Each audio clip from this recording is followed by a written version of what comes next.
This is Toby Eunice from A Gypsy's Kiss with your weekly podcast for Monday, February 3rd, 2014. Our guest today is David Rice, a thrill of the chase treasure hunter from New Mexico. David, welcome to the podcast. We're very happy you could join us today. Well, thank you very much. I'm very happy to be on your podcast. I've enjoyed your previous episodes. So tell us your backstory. How did you end up becoming one of the searchers looking for Forrest Fenn's hidden treasure?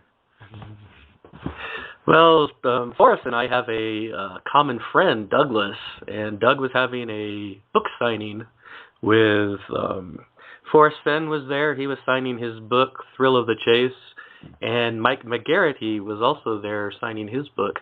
And Doug just happened to mention that he was going to be at Collected Works bookstore signing a copy of his book. And he also mentioned that this crazy friend of his has hidden $1 million treasure somewhere north of Santa Fe. And of course I said, yeah, Doug, tell me another one, because Doug's a professional storyteller.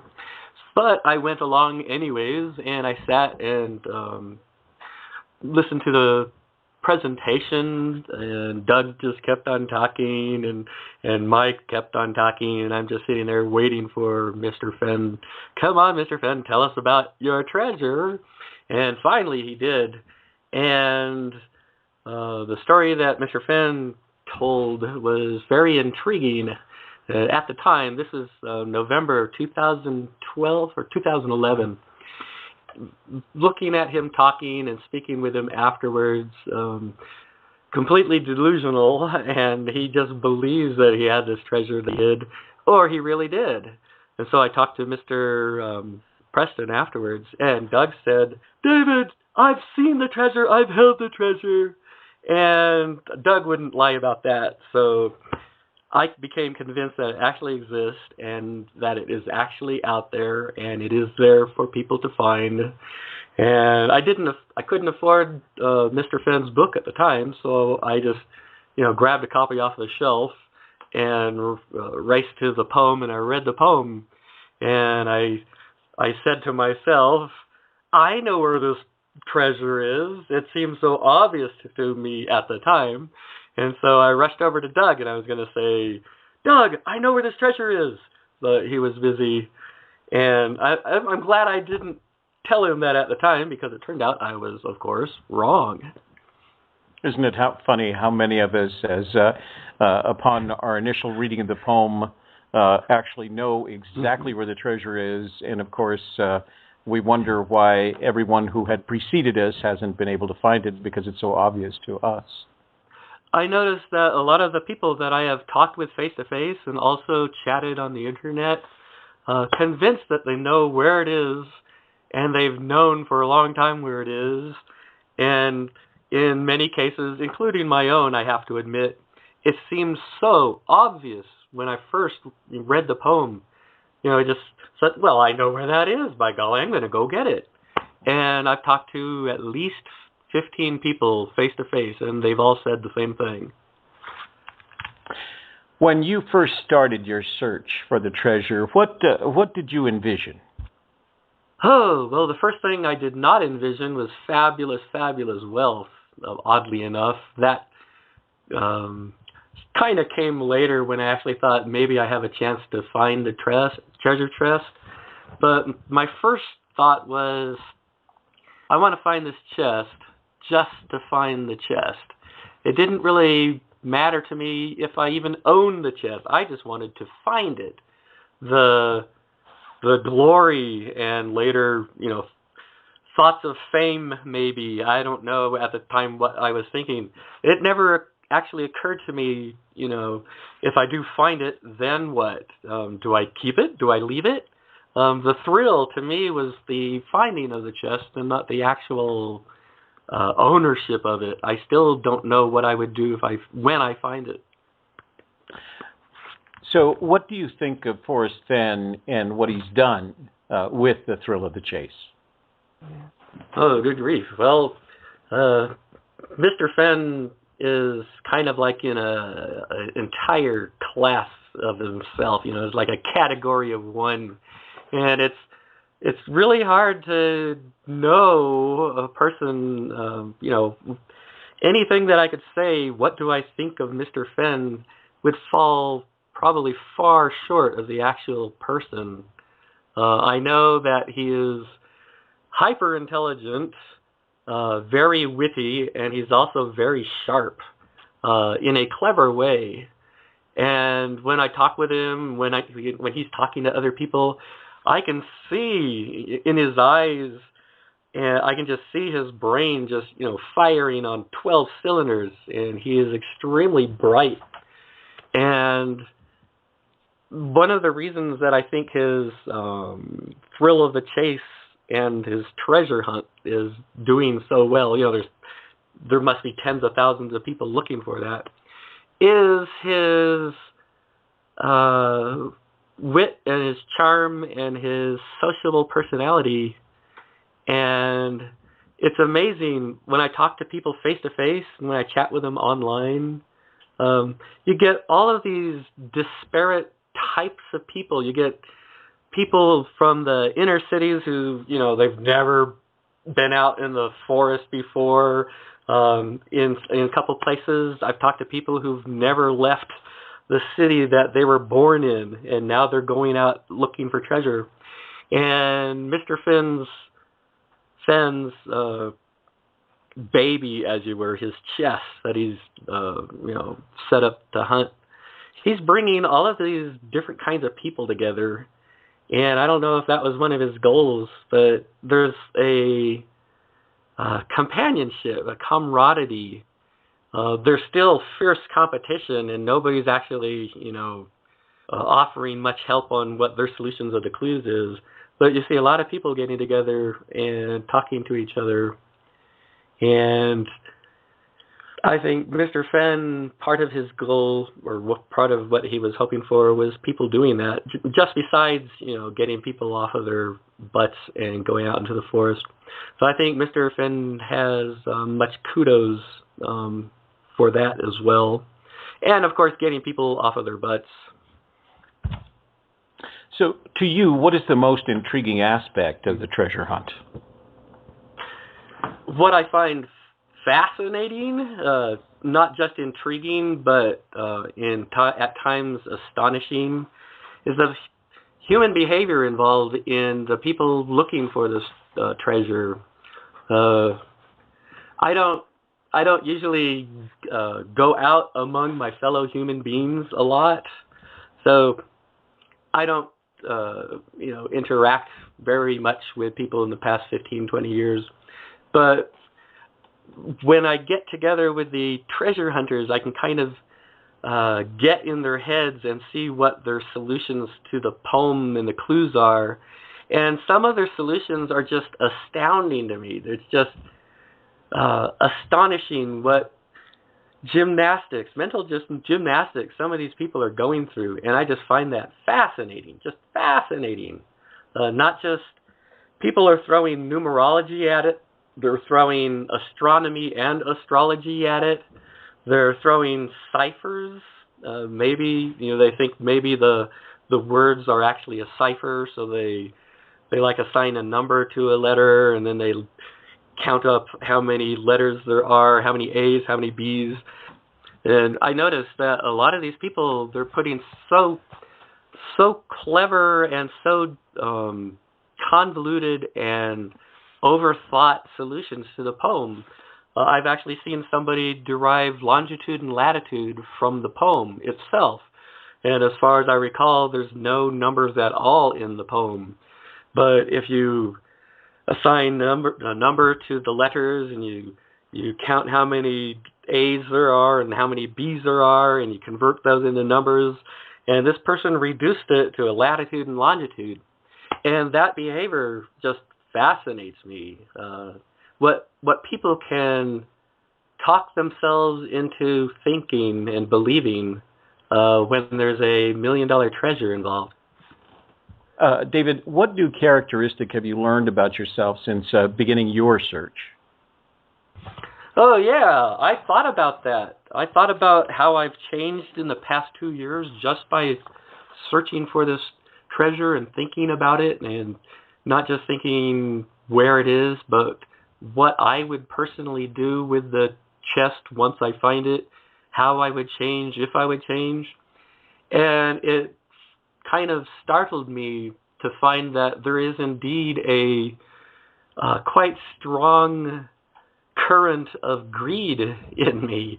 I've never considered myself a greedy person, but when I think about all of the things I can accomplish with just a tiny fraction of what that treasure chest is worth, it would be like an excellent tool that I had, that I could just reach in and I can get this accomplished, and I wouldn't have to worry about funding those accomplishments.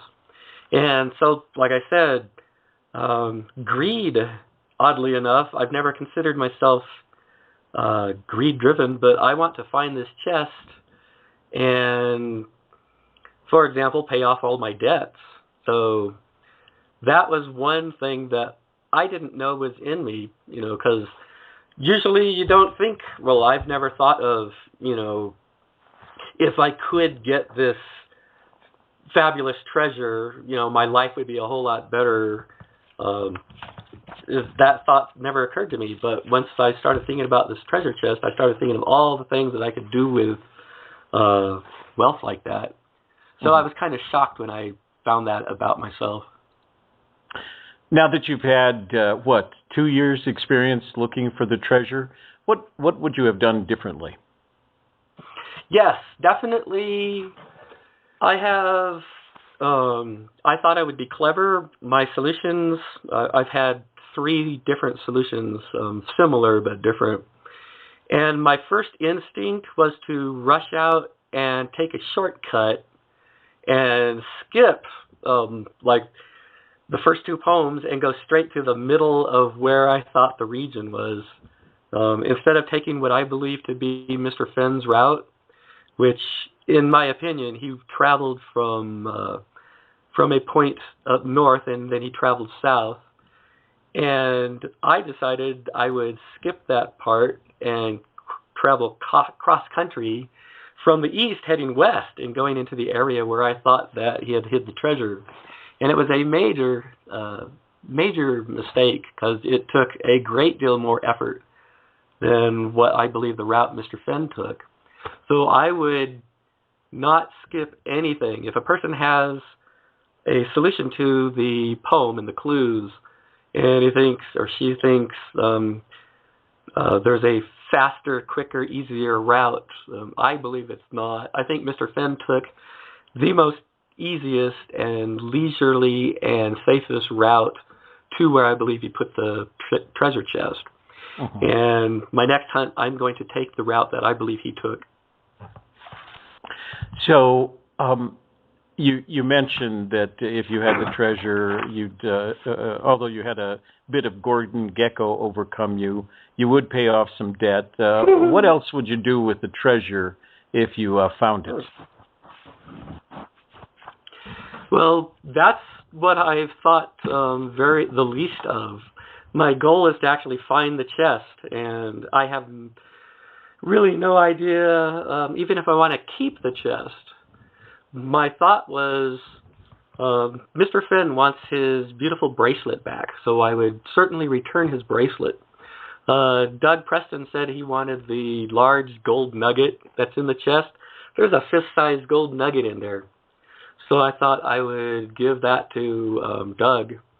And I also wanted to give a token out of the chest to each person that I've talked with and discussed the treasure hunt with. People on the various chat forums and people that I've met face-to-face, I'd like to give them, a coin or whatever. I believe there's some tiny diamonds in there. Maybe I'd give each person a coin and a diamond. And I have medical bills that I need to pay off, which incidentally was the chief reason why I wanted to find this treasure chest. And I'd pay off my medical bills, and then I was thinking, I might just leave the chest where it is, because I really don't need anything else. I don't actually need fabulous wealth. And part of the reason I wanted to leave the chest where Mr. Fenn put it is I'd kind of hate to end the thrill. There's tens of thousands of people out there looking for this treasure chest. And if I'm the one who finds it and I either keep that secret or I tell people, the chase is over with, and if I don't tell people, they won't know that the chase is over with. If I do tell people, it kind of kicks them in the knee. Like, now what do they have to hunt for? What do they have to hope for? What do have they the urge to go out into the forest and dream of finding this chest? So I'm thinking, I live a simple life here. I have all of my needs met. I just would like to get out of debt, return the bracelet, like I said, and leave it there. And then there's that greedy side of me on my left shoulder saying, no, David, no. And there's a person on the right shoulder saying, you don't want to deny these people the thrill of looking. So I'm conflicted. In which state do you believe Forrest hid the treasure, and why? Kansas. And why is because I don't want people looking in New Mexico. I have been telling everybody it's in Kansas. To be serious, I do not believe it is in Kansas. I just tell people that so they will not look in New Mexico, where I believe it is hidden. I think Mr. Fenn, he loves Montana, he loves Yellowstone National Park, but I think he loves New Mexico. And New Mexico has been very kind to him, and he's been very kind to New Mexico. So I think he would hide the treasure chest in New Mexico, sort of as a boon, a gift to the state of New Mexico itself. And even though I read his memoirs, I know how much he loves other places, but I'm thinking New Mexico. How do you think Forrest will know when the treasure has been discovered? I will tell him that I found it. To be serious. Well, Mr. Fenn has said, and I agree with him, that people who hunt for treasures, they tend to be a boisterous, rowdy group of people, and they will let him know, they will let the media know that they have found this treasure. I don't think the person who finds it, which will be me, by the way, I don't think if there is somebody else out there who finds this chest before I can get to it, I don't think they're going to keep that secret. And I think Mr. Fenn will find out when everybody else on the planet finds out. What's the best advice you can give to someone else who's planning to get into the treasure hunt? The best advice that I can think of is to not overthink the clues. Like I mentioned previously, I see a great many people, maybe more than the half of the people that I've talked with, they have these extremely overworked, over-clever solutions to their clues, what they share with me. Of course, they never share all of their clues.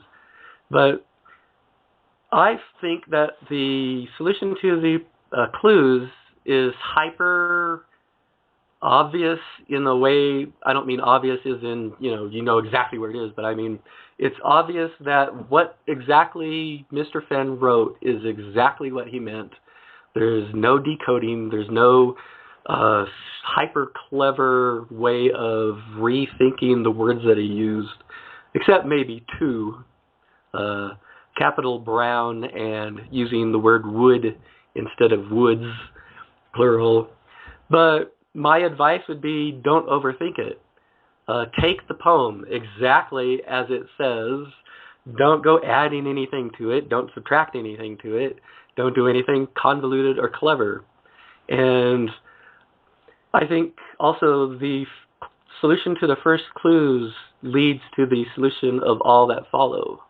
And I should also mention that it is my studying the poem, I think it's grouped into three different sections. The first tells the person where to start on the trip to the chest. The second states what people will see when they get there, or as they get there. The third section will be what to look for once they have arrived. And I think if people keep those in mind, I think they would do themselves a much better service than a disservice by overthinking it. I've mentioned in the past that Forrest listens to these podcasts. So if you were to, say, bump into Forrest on the street, what message would you like to convey to him? The message I would like to say, and I'd like to say it every time I meet him, is, hey, you old coot, where in the hell is the treasure? But that would not be polite. And I would like to say to Mr. Fenn that I've already enjoyed his memoirs immensely. I mean, if I could choose a life that, I could take and pick somebody else's life and take all the good stuff and plug it into my life, I would definitely like to take some of Mr. Fenn's life experiences and life achievements and plug it into my life. And I would like him to know that. I realize that he from what I can gather and from what I believe he said, he's not hyper educated, which I am not. But he's also had one hell of a fine life, and that is something to be applauded. A great many people had a lot more resources available to them, a lot more support, and growing up. And Mr. Fenn didn't have all that. And the people with all that support did not do nearly as well as a fine life as Mr. Fenn has done. I'm going to go a bit off script, and I hope you don't mind. Those of us that know you in the blogs and forums know you as DesertPhile, and you have talked about an event that you're planning in the spring, and I wondered if you wouldn't mind taking a minute to tell our listeners about the event that you're planning. What I'm planning and what we will be having here at Wild Turkey Camp here in Guyena Canyon is Fennboree. That's a jamboree for Fenn treasure hunters and Fenn fans. And we're having that at a campsite, and there'll be, I have made a golden Fenn shrine, which I'm going to send an image of that to Mr. Fenn. He'll get a kick out of that. I don't want to reveal too much on what the shrine is, but people, the attendees of Fennboree can come and they can leave offerings of flowers, and they can pray in front of the golden Fenn shrine. Maybe inspiration will hit them on, the golden Fenn will inspire them to solve the last clue of the puzzle or something, and I don't know. But we're going to sit around, talk about, so I envision us sitting around and we'll throw out solutions and see what other people think of that. And of course there'll be details on the Fennboree website. And what dates are you planning the event? Arriving on May 16th and spend the nights of the 16th and the 17th at the campsite, and then leaving on the 18th of May, 2014.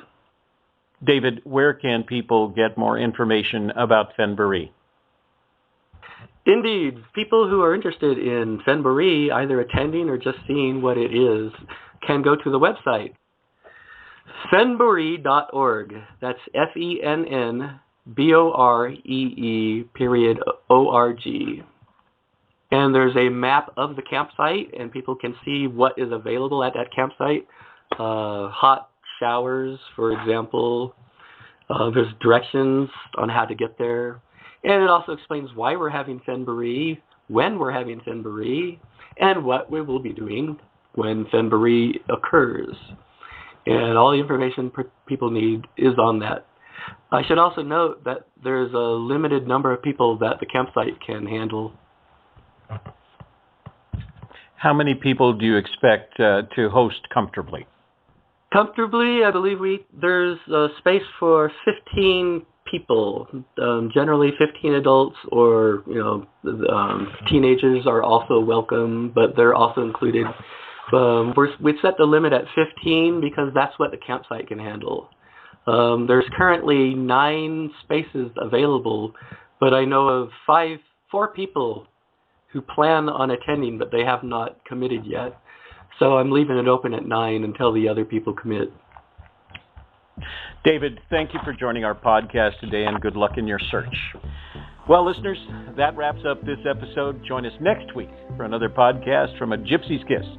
Until next time, this is Toby Eunice for A Gypsy's Kiss, signing off.